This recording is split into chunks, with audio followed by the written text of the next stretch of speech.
嗱，大家都見到我上個禮拜出咗個 post，就同個店長去咗上環呢個輝煌公司買咗兩隻碟。咁呢隻係其中一隻碟 EB Duet 一個馬來西亞嘅組合。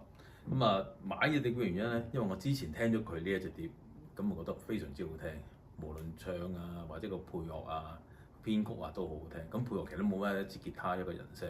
咁但係佢好就好在無論個氣聲啊，冇乜嘅呼吸聲啊，同埋嗰個每一次唱每一個字嘅停頓位都非常之好。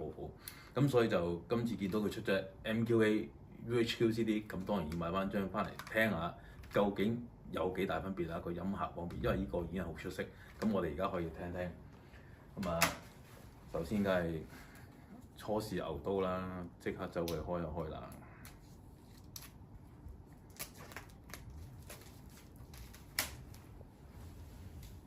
咁啊 UHQ CD 全部都有晒保護套裝好晒㗎啦。啊，原來仲有埋簽名添，我真係未見過嘅，非常之好。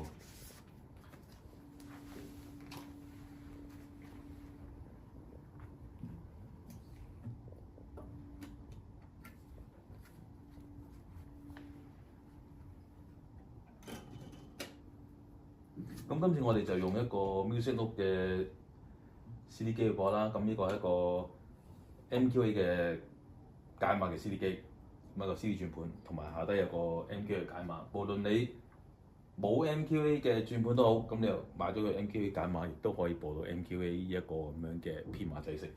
好，我哋即刻翻埋位聽一聽先。